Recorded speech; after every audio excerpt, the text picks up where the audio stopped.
Okay, today we're going to talk about angle bisectors and perpendicular bisectors. We're going to talk about perpendicular bisectors first. Remember, a bisector is something that cuts a segment or an angle in half, right? So a perpendicular bisector, do you guys remember what the word perpendicular means? Perpendicular means it creates a special kind of angle. Do you remember what kind of special angle? A right angle, okay? So, a perpendicular bisector, and I want you guys to write this definition down, is a line that is perpendicular to a segment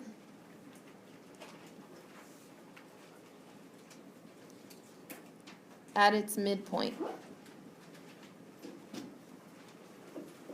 Okay, and remember, this word perpendicular means that it is forming a right angle.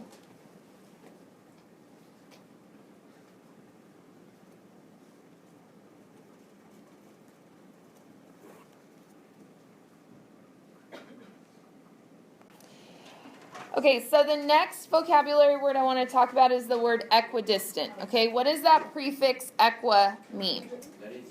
Equal. What does distant mean? Well, what does it come from? What word does it sound like? Distance, right? So if you have two things that are equidistant means they are having the same distance. Usually we talk about a point being equidistant from another set of points. For example, like the midpoint of a line segment is equidistant from the two endpoints. It's the same distance from both ends, right? Okay. All right, so we have something called a perpendicular bisector theorem. Okay, the perpendicular bisector theorem says if we have a point on the perpendicular bisector, so if we're looking at this diagram, this line right here, this line is what we would call the perpendicular bisector.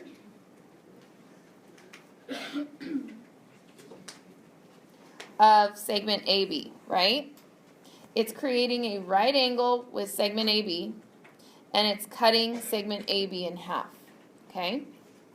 So we know it's cutting it in half because there's two congruent markings here, okay?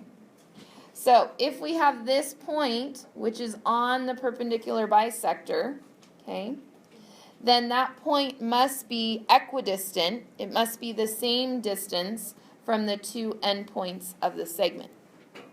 So if this point is on the bisector, then that means that this distance and this distance are going to be congruent also. Okay? Now, this theorem works the other way around. It also says that if a point that I have, this point here, is equidistant from the endpoints of a segment, then it must be on the perpendicular bisector. Therefore, this line must be perpendicular and bisecting the segment. Now, I know all of this sounds really complicated, but once we get into doing some examples, it's not really that complicated, okay? So let's do some examples so you guys can kind of get the hang of these type of problems, all right? Okay, so let's take a look at example number 1, okay?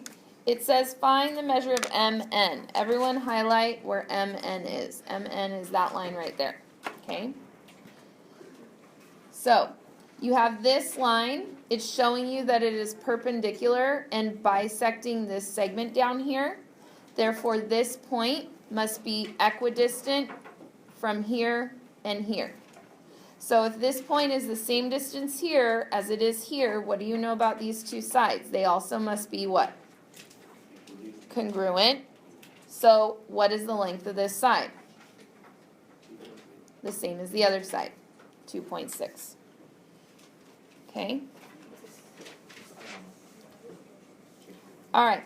So next problem, it wants you to find the length of BD. Well, BD is this line here. Okay. So you have these two segments. This one here is congruent with this one over here. So you know that this point is the same distance from B as it is to C. Therefore, if these two distances are equal, then this line has to be a perpendicular bisector here, right? So that means this part is congruent with this part. So if these two parts are congruent, how long is BD? 12. This is not that hard, right? Okay, so now, in example 3, it wants us to solve for x, okay? So if I'm trying to solve for x, I know these two parts are congruent, and this line is perpendicular, therefore this is a perpendicular bisector. So if this is a perpendicular bisector from here to here, must be the same as from here to here. So if these two things are congruent, they're the same length, what can I do with their values? Equal each other. Yeah, so let's go ahead and equal them to each other. And solve.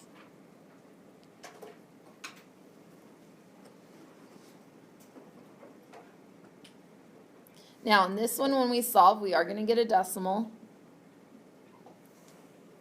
Okay, so what is our decimal value that we get? What do we get for that one? I believe it was what? 6.5? Is that what you guys got? Okay. All right, now, we did the first part. What does the second part say? Okay, so where is UT? Which segment is that? It's this one right here, right? Okay, so we're going to plug in 6.5 into this right here. So UT is going to equal 3 times 6.5 plus 9. Okay, so what do we get for that right there?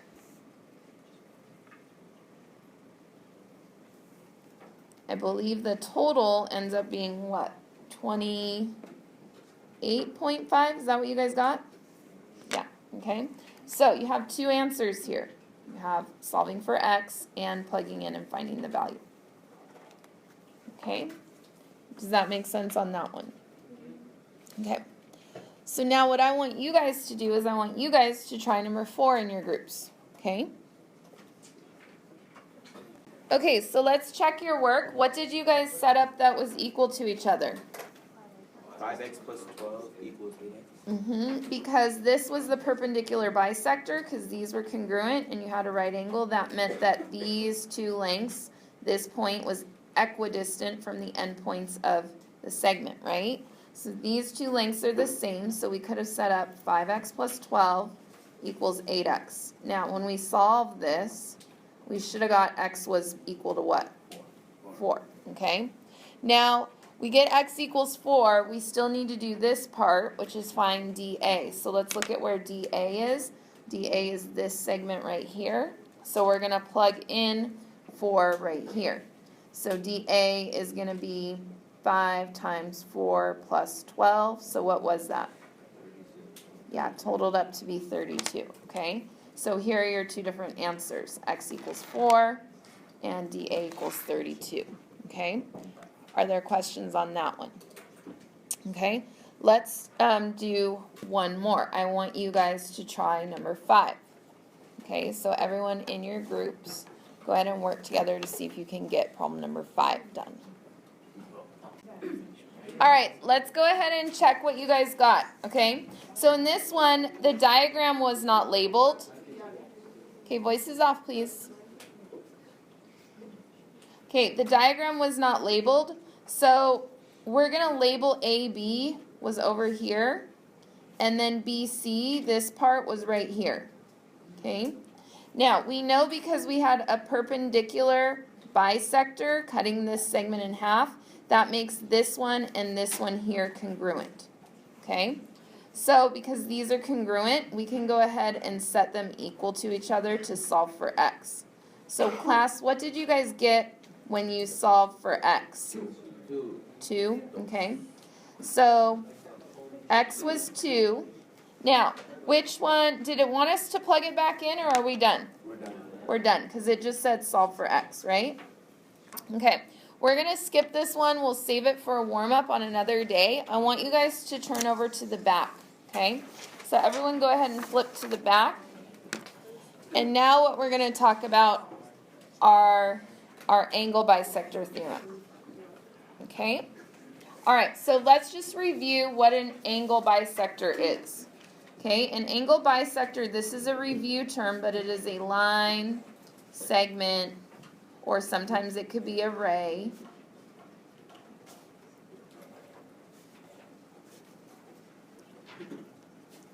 That cuts an angle in half. Okay, so it splits an angle in half. It cuts the angle into two congruent parts if it's an angle bisector. Okay, so it is a line, segment, or ray cutting an angle in half.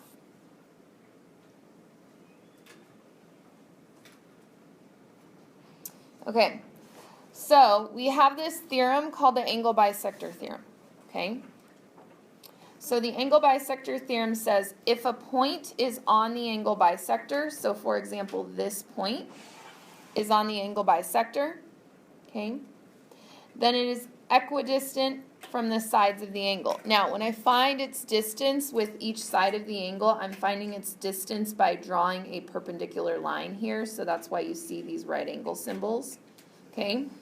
But if this point is on the bisector, in order to draw a perpendicular line this way and draw a perpendicular line this way, these two parts have to be the same size. So I can conclude that if this angle is being cut in half by this line, because I have two congruent angles here, then this point and this point have the same distance from the angle. Okay, so AC and BC are going to be the same size. Now, I know it sounds complicated, but when we start doing problems, it's not really that complicated, okay? Now, there's the converse of this theorem, which is basically backwards, and it says if you have a point that is equidistant, so it's the same distance, and you know this point is the same distance because it's marked congruent, okay, from the two sides of the angle, then that means that these two angles here, angle APC and angle BPC, these two little angles have to be congruent. Okay, so it works the other way around. Now, like I said, I know it sounds complicated, but it's not really that bad. So let's take a look at some of these example problems we have, okay? All right, so in example 1, it says find BC. Okay, let's look at where BC is. BC is this segment right here. Well, you see these markings showing that these two parts of the angle are congruent. Therefore, this is an angle bisector. So this point, okay, is equidistant from one side of the angle to the other side. Therefore, these two parts are congruent. So how long is BC? 7.2, right? Okay, let's look at the next one. Okay, the next one, you're given that the distance is the same from this point to the edge or to each side of the angle. So therefore, that means that this angle here and this angle here must be congruent. Okay? Now, it told you that angle EFG, that's the whole thing, EFG, is 50. It's asking us to find EFH, which is one of the little ones. So if you know these two little ones are the same size, what do they each have to be if they add up to 50? 25. They're each 25, right? So the measure of angle EFG is 25 because these were congruent. Okay? All right, let's take a look at number 3. Number 3 says solve for A. Okay, so because this side here and this side here, this distance are marked congruent, that means that this angle is being bisected by this line. So if it's being bisected, you can mark this one and this one congruent. Mark them congruent.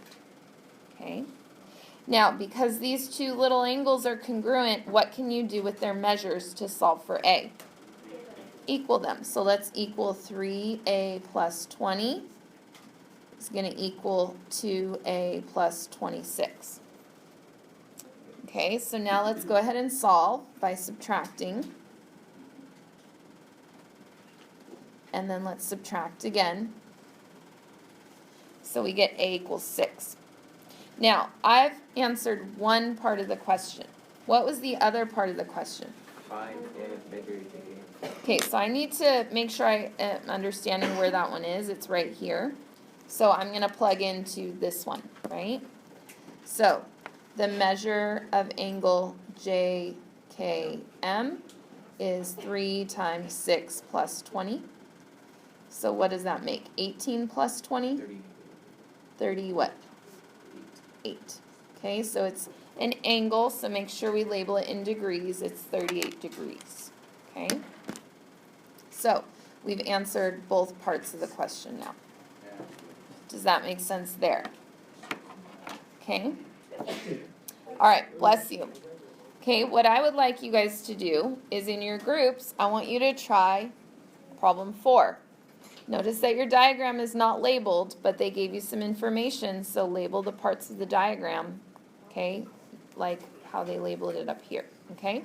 So in your groups, try number 4 right now, please. This one? I still did. Okay, so voices off. Okay, so on this one, it didn't have any of the parts labeled, so you want to label angle EF,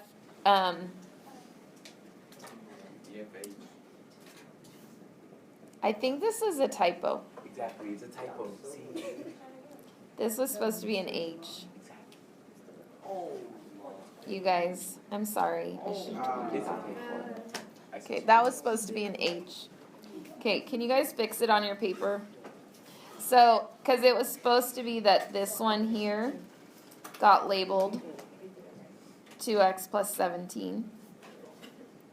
Okay, and then GFH, this one here, got labeled 4x plus 3.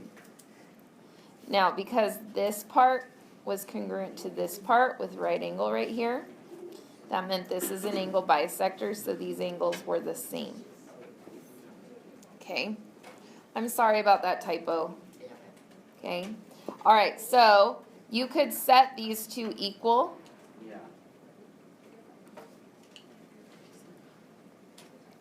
Okay, and then when you solved,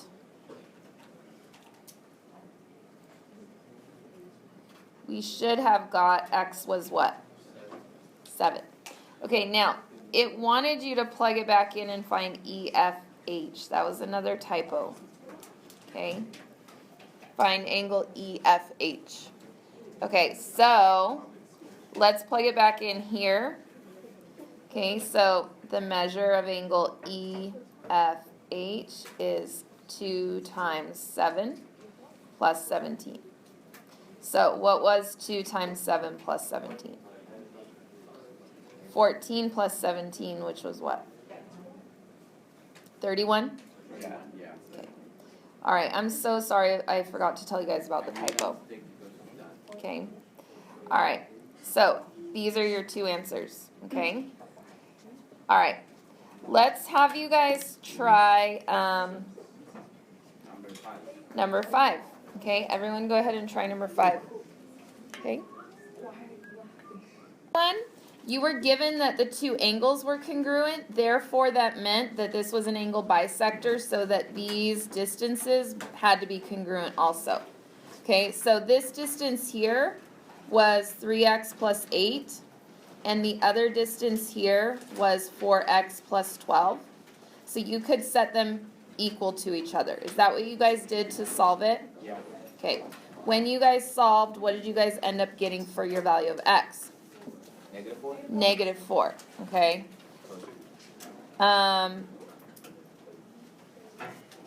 Okay, any questions on that one? No?